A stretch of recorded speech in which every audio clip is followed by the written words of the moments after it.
رب ذوالجلال قرآن عظیم میں یوں ارشاد فرماتا ہے، اے رسول کیا آپ نے نہیں دیکھا ان لوگوں کو جنہوں نے اپنی خواہشات کو اپنا خدا بنا لیا ہے، اپنی خواہشات کو اپنا معبود بنا لیا ہے، جو وہ چاہتے ہیں اسی کے پیچھے بھاگتے ہیں، اس کی عبادت کرتے ہیں۔ اور اللہ تعالیٰ فرماتا ہے، اے نبی کیا آپ ایسوں کی سفارش کریں گے اور ایسوں کے آپ وکیل بنیں گے جو اپنے خواہشات کے پجاری ہیں؟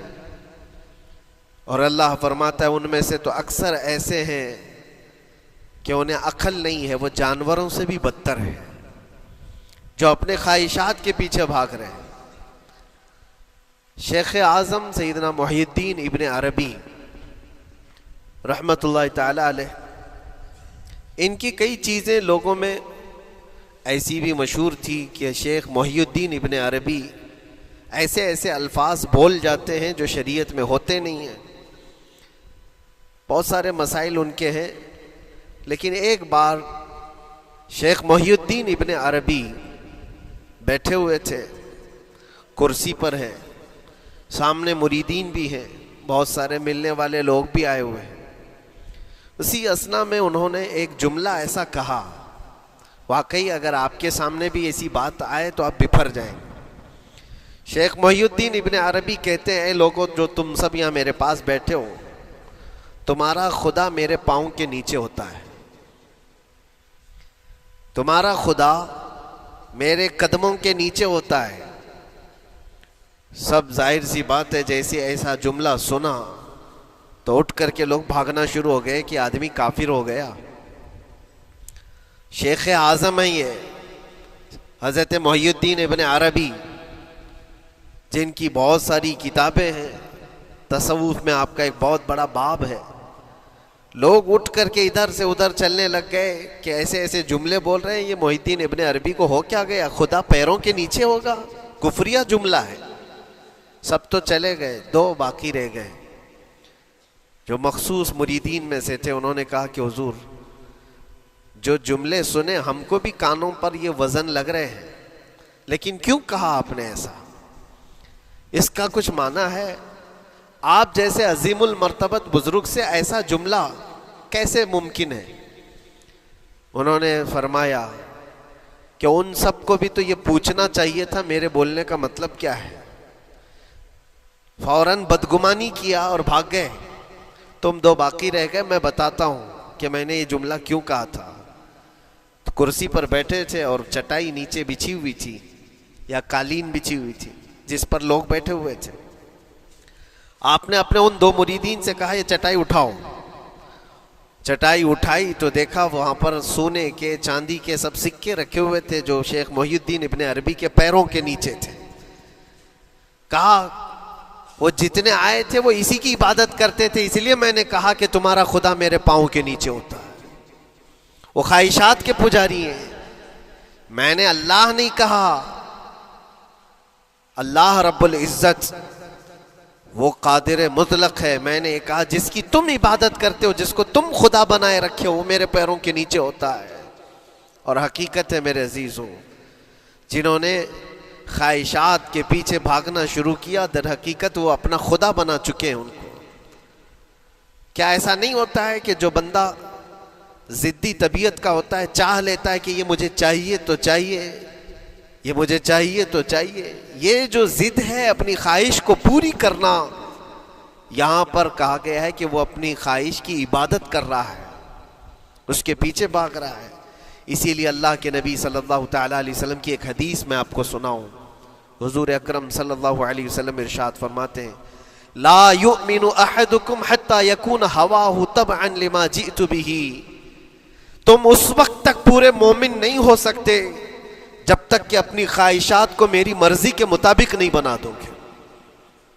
حضور کے قدموں میں لا کر اپنی ہر خواہش کو قربان کرنا ہو، یہ نہیں کہ میری چاہت تو ایسی ہے، میں خواہش ایسی رکھتا ہوں لیکن شریعت ایسا کہتی ہے۔ یہ جب ٹکراؤ آیا تو سمجھ لو کہ تمہارے اندر ایمان آیا ہی نہیں ہے، تم مومن نہیں ہو۔ مومن وہ ہے جہاں دنیا کی ساری خواہشات وہ حضور کے قدموں پر قربان کر دیتا ہے، اس کی اپنی کوئی خواہش نہیں ہوتی. اسی لیے میں اکثر یہ کہتا ہوں ان نوجوانوں سے جن کو کچھ نصیحت کی جائے تو وہ کہتے ہیں کہ مولانا ہماری لائف ہے, ہمیں انجوائے کرنے دی جائے. یہ ابھی تو ہماری لائف ہے, ہماری اپنی لائف کو ہمیں انجوائے کرنے دیا جائے. نادان کس نے کہا کہ تیری اپنی لائف ہے؟ تیری لائف ہے کہاں؟ زندگی یہ نہیں کسی کی کسی کے لیے, زندگی ہے نبی کی نبی کے لیے. اور نہ سمجھ مرتے ہیں زندگی کے لیے, ارے جینا مرنا ہے سب کچھ نبی کے لیے. جو خواہشات کو لا کر کے حضور کے قدموں پر رکھ دیتا ہے تو پھر وہ کہتا ہے میرے عزیزو, وہ پھر آ کر کے یہ کہتا ہے اپنی خواہشات, اپنی طبیعت جہاں سب مر جاتی ہے آدمی کی, اس کی اپنی کچھ نہیں ہوتی, تب اس مومن کی زبان سے یہ نکلتا ہے یا رسول اللہ زمین و زمان تمہارے لیے, مکین و مکان تمہارے لیے, چنین و چنا تمہارے لیے, بنے تو جہاں تمہارے لیے, ہم آئے یہاں تمہارے لیے, اٹھے بھی وہاں حضور کے لیے. اس کا اپنا کچھ نہیں ہوتا. اپنی خواہش ہوگی تو میں کرتا رہے گا, اور جتنی خواہشات کے پیچھے بھاگتا رہے گا دنیا اس کا پیچھا کبھی نہیں چھوڑتی, اور نہ ہی دنیا اس کو کبھی سیراب ہونے دے گی, کبھی پیٹ بھرنے دے گی ہی نہیں. وہ بھوکا ہی رہے گا, وہ پیاسا ہی رہے گا جو دنیا کے پیچھے بھاگتا ہے. ایک مرتبہ سیدنا عبداللہ ابن مسعود رضی اللہ تعالیٰ عنہ غمگین بیٹھے ہوئے تھے, کسی بات کا غم ہوگا. نبی پاک صلی اللہ تعالیٰ علیہ وسلم کا گزر ہو رہا تھا, آپ نے دیکھا, حضرت عبداللہ ابن مسعود سے پوچھا کہ غم کیوں ہے, تو آپ خاموش رہے. تو اللہ کے نبی صلی اللہ علیہ وسلم نے ایک جملہ فرمایا جو آج ہم سب کے لیے سبق ہے میرے عزیزوں. فرماتے ہیں لا تکثر ہمک ما یقدر یکن, اپنے غم کو زیادہ مت بڑھا, جتنا لکھا ہے اتنا مل کے رہے گا. وما ترزق یأتک, جتنا اللہ نے رزق لکھا ہے وہ آ کر رہے گا, وہ تیرے پاس آ جائے گا. غم کب بڑھتے ہیں انسانوں کے؟ ہمارے اندر جو ٹینشن جس کو آپ کہہ رہے ہو, فرسٹریشن کہہ رہے ہو, یہ سب چیزیں انسان کی زندگی میں کب آتی ہیں؟ جب یہ اپنی لو اور اپنی خواہشات دنیا سے لگاتا ہے. خالق سے اگر لگاتا ہے تو پھر اس کے غم نہیں بڑھتے, بلکہ غموں کا مداوا ہے. اسی لیے بزرگوں نے فرمایا کہ اگر ٹینشن فری جینا چاہتے ہو تو انسانوں سے امیدیں کم کر لو, اللہ کی ذات سے یقین بڑھا لو, اس کی ذات سے یقین بڑھاؤ. ہم نے دیکھا ہے اپنی زندگی میں جس سے ہم ملتے رہے, جس سے کچھ خواہشیں رکھتے رہے, یا جس کے متعلق کچھ امیدیں وابستہ کر رکھی, یہاں امیدیں ٹوٹ جاتی ہیں, پھر انسان کا غم بڑھتا ہے, انسان مغموم ہو جاتا ہے. اللہ کی ذات سے جو وابستہ ہوا اور وہاں جو آس لگایا وہ ہر دن بشاشت کے ساتھ جیتا ہے, یقین کے ساتھ جیتا ہے. اسی لیے میرے عزیزوں, یہاں جس نے بھی اپنے خواہشات کو دنیا کے ساتھ لگایا ہے اسے کم کرنا ہے.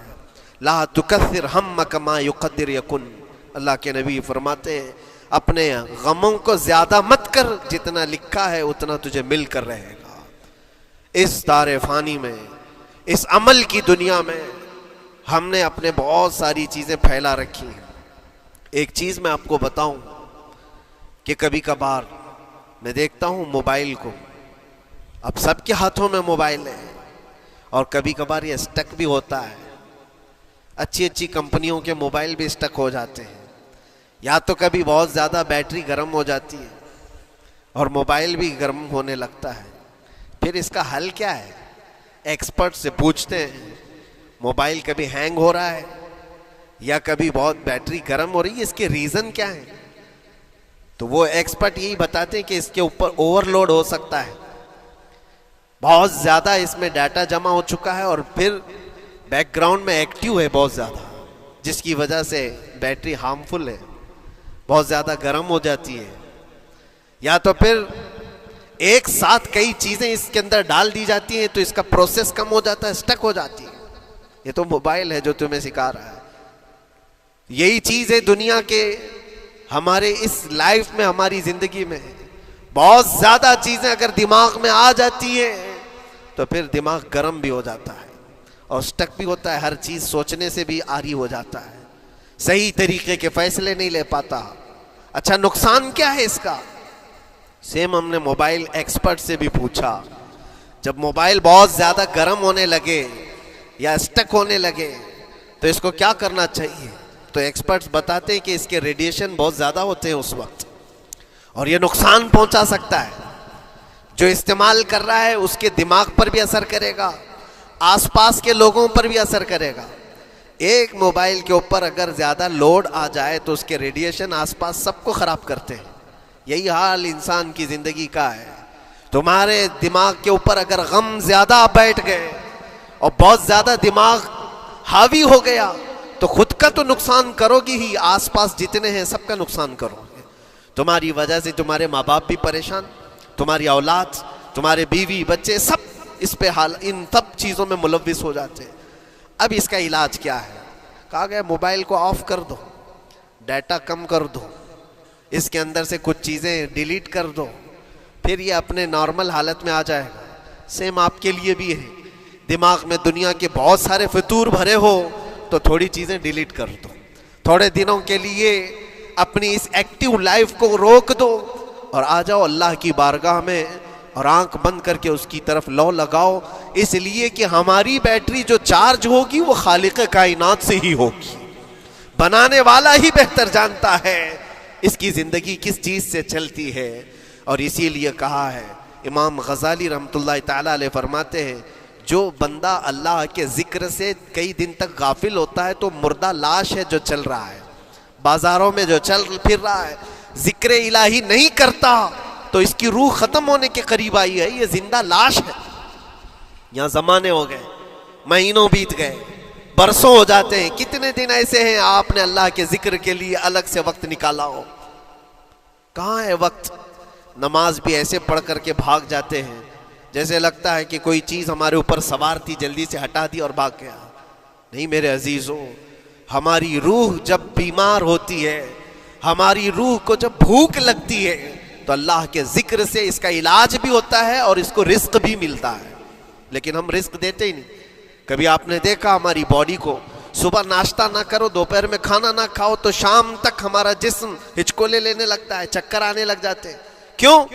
جسم 2 وقت کے کھانے کو چھوڑنا برداشت نہیں کر پاتا، کمزوری آ جاتی ہے، جسم کو بھوک لگتی ہے، ہمیں کھانا دینا اسے ضروری ہے۔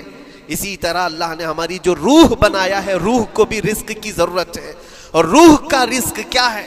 روح کا کھانا پینا کیا ہے؟ کاجو بادام میوے پستے کھا کر کے روح کو طاقتور نہیں بنا سکتے۔ فرمایا گیا روح کی غذا اللہ کا ذکر ہے، جب بندہ اللہ کا ذکر کرتا ہے تو اس کی روح کو طاقت ملتی ہے اور روح کمزور نہیں رہتی، طاقتور بن جاتی ہے۔ عزیزان گرامی وقار، پھر میں خلاصتاً یہ بات کہوں گا کہ ہم نے دنیا میں اتنی ساری چیزیں پھیلا لی ہیں، اتنے سارے، جس کی وجہ سے غموں کا بوجھ ہمارے دماغ پر طاری ہے، اور ایک وقت وہ آئے گا جب ساری چیزیں چھوڑ کر کے فوراً بھاگنا پڑے گا، نکلنا پڑے گا۔ کچھ لوگوں کے متعلق کہا گیا ہے کہ روح نکلنے کے وقت اس کو بہت تکلیف ہوتی ہے، سب کے لیے نہیں۔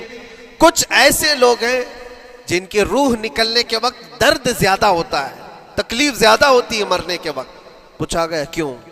کہا کہ یہ روح جو ہے اس کی ساری بنائی ہوئی چیزوں میں اٹکی ہوئی ہے، اس کی اولاد میں بھی ہے، اس کے مال میں بھی لگی ہوئی ہے، اس کے گھر میں بھی لگی ہوئی ہے، اس کے جائیداد میں بھی لگی ہوئی ہے۔ روح جب نکل رہی ہوتی ہے ان سب چیزوں سے بھی نکل رہی ہے، جہاں جہاں اس کی خواہشات لگی ہوئی تھی سب جگہ سے کھینچا جا رہا ہے، تو درد بڑھتا چلا جاتا ہے، تکلیف بڑھتی چلی جاتی ہے، اور پھر وہ جب دیکھ رہا ہوتا ہے خالی ہاتھ جا رہا ہو، تکلیف زیادہ ہوتی ہے۔ اسی لیے میرے عزیز اللہ کے نبی صلی اللہ تعالیٰ علیہ وسلم کا جب آخری وقت آیا، آپ کے وصال کا وقت آیا، حضور نے اپنی بیویوں کو بلایا، ازواج مطہرات کو بلایا اور پوچھا کہ کس کے پاس کتنا سونا ہے، کتنا زیور ہے۔ ازواج مطہرات نے کہا میرے پاس اتنا ہے، ان کے پاس اتنا ہے۔ سب نے اپنے چاندی سونے کے زیورات لا کر پیش کر دیا۔ حضور پاک صلی اللہ علیہ وسلم نے فرمایا اے میری بیویوں، اے میری ازواج، اگر تم چاہو تو یہ سب اللہ کی راہ میں خیرات کر دو، اللہ کی راہ میں اس کو وقف کر دو، خیرات کر دو۔ بیویوں نے پوچھا یا رسول اللہ صلی اللہ علیہ وسلم کیا آج سے سونا چاندی پہننا حرام ہو گیا ہے؟ کیا ہمارے لیے ناجائز ہو گیا ہے؟ نبی پاک صلی اللہ علیہ وسلم نے فرمایا نہیں، زینت تو تمہارے ہی لیے ہے، سونا اور چاندی تمہارے لیے ہے، حرام نہیں ہے، ناجائز نہیں ہے، لیکن میں دیکھ رہا ہوں میری زندگی کا آخری وقت آ گیا، میں رب ذوالجلال کی بارگاہ میں جانے والا ہوں، میں یہ چاہتا ہوں کہ اس حال میں دنیا سے جاؤں کہ میرے گھر میں سونا چاندی کا کوئی ٹکڑا پڑا ہوا نہ ہو اور اللہ کی بارگاہ میں فقیر اٹھایا جاؤ۔ یہ نبی پاک صلی اللہ تعالیٰ علیہ وسلم کی خواہش ہے کہ میں اللہ کی بارگاہ میں اس حال میں جاؤں کہ میرے گھر میں کوئی چیز رکھی ہوئی نہ ہو، سونا اور چاندی، مال و دولت، کیونکہ میرے عزیزو اسی سے اندازہ کرو انسان اپنی خواہشات میں اتنا گھر جاتا ہے کہ اس سے نکلنا اس کے لیے مشکل ہوتا ہے، اور روح نکلنے کے وقت یہی تو تکلیف ہوتی ہے کہ کہاں کہاں کیا کیا بنایا تھا، کتنا جمع کیا تھا، حساب کرتے کرتے اس کی روح نکل جاتی ہے۔ ہم نے دیکھا ہے، میں اپنا ایک تجربہ بتاتا ہوں، عمرہ سے ہم واپس آ رہے تھے، 40 لوگوں کا قافلہ تھا، ایئرپورٹ پر پہنچے، بہت تاخیر ہو چکی تھی اور فلائٹ کا وقت بہت کم رہ گیا تھا، اور حاجی لوگ ماشاءاللہ جاتے ہیں تو خوب بھر بھر کر کے سامان بھی لیتے ہیں، کیا کیا سامان تھے سب کے پاس، اور ہمارا بار بار جانا آنا ہوتا ہے، میں کبھی کوئی زیادہ چیزیں رکھتا نہیں۔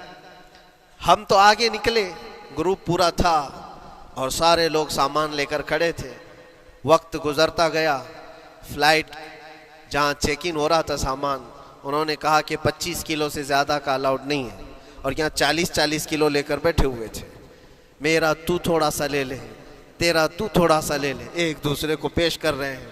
3-4 لوگوں نے تو مجھے پکڑایا کہ آپ کے پاس سامان کم ہے مفتی صاحب، آپ تھوڑا سا ہمارا لے لو، جس کا لے سکتے تھے لے لیا۔ پھر اس کے بعد 1 گھنٹے سے کم ٹائم بچا تھا، انہوں نے کاؤنٹر کلوز کر دیا۔ میں نے دیکھا 20 سے 25 حاجی ایسے ہیں جن کا سامان بکھرا ہوا ہے، اور کیا لے جا سکتے ہیں ہاتھ میں، وہ بھی 7 کلو 8 کلو اتنا ہی تھا۔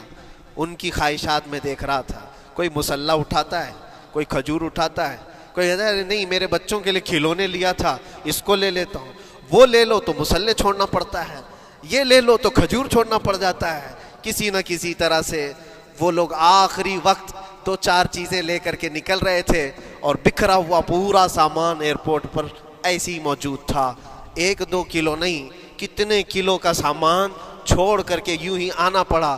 یا تو پھر فلائٹ کے سفر پہ جاؤ یا سامان میں لگے رہو، 2 ہی آپشن تھے، اور کون وہ چھوٹے سامان کے لیے اپنا سفر ملتوی کرتا۔ واپس آئے، حسرت بھری نگاہوں سے دیکھتے رہے اپنے سامان کو، اور پھر اندر آ کر جب بیٹھے میرے ذہن میں یہ بات گونجنے لگی، یہی حالت ہوتی ہوگی جب انسان دنیا سے جا رہا ہوتا ہے، جب یہاں سے رخصتی کا وقت آتا ہے اور ملک الموت سر پر آ کر کھڑا ہو جاتا ہے، روح نکلنے کے لیے بھی تھوڑا سا وقت باقی ہے، بس منٹوں میں بھی نہیں رہ گیا، جب اس کو نظر آتا ہے اب یہ سوچتا ہے اتنی نمازیں باقی رہ گئی، اتنی زکوٰۃ بھی رہ گئی، حج بھی تھا، اور بھی کچھ چیزیں کسی کے دینے کے باقی تھے، قرضے بھی تھے، کس چیز کی نصیحت کروں، کس چیز کی وصیت کروں؟ فلاں جگہ ایک گھر خرید کر کے اس کے ڈاکیومنٹ تو وہاں رکھا تھا، بیٹے کو بھی نہیں بتایا، بیٹی کو بھی نہیں بتایا، پتہ نہیں کس کے ہاتھ لگ جائے گا۔ یہ خواہشات گھومتی رہتی ہیں، وہ کسی کو بتا بھی نہیں پاتا، ادھر ملک الموت روح نکال کر نکل پڑتے۔ یہ انسان کی شارٹ لائف ہے، مختصر سی زندگی ہے، جہاں یہ خواہشات دھری کی دھری رہ جاتی ہیں۔ اسی لیے شیخ سعدی نے بہت اچھی بات فرمائی، ایک بادشاہ نے اعلان کیا تھا اپنے وزیروں میں سے ایک کو، اس سے بہت خوش ہوا اور کہا جا آج تجھے میں اتنی جائیداد دوں گا، اتنی زمین، اتنی پراپرٹی دوں گا، جتنا تو اپنے ہاتھ میں ایک لکڑی لے کر گھیر دے گا، جتنی زمین تو گھیرے گا اتنی تیرے نام لکھ دوں گا، لیکن اس کے لیے ایک شرط ہے، صبح یہ لکڑی لے کر تو راؤنڈ مارنا اور اتنا گول سرکل بنانا سورج ڈوبنے سے پہلے تک، جتنی زمین گھیر لے گا وہ پوری تیرے نام پر۔ اس نے سوچا کہ اتنی بڑی زمین میں گھیر سکتا ہوں، ایک پورے دن میاں ممبئی والے اچھی طرح جانتے ہیں 4x4 کی جگہ مل جائے تو یہاں کتنی بڑی غنیمت ہوتی، اور اس بندے کو بادشاہ نے کہا لکڑی ہاتھ میں لے لے اور لکیر کھینچ، شام ہونے سے پہلے جتنا کرے گا پورا تیرے نام پر۔ وہ نکلا، اور جب لکیر کھینچتے کھینچتے جب چلنے لگا، پیچھے مڑ کے دیکھتا تھا بہت لمبی ہو گئی ہے، اتنی زمین میرے نام پر ہونے والی ہے،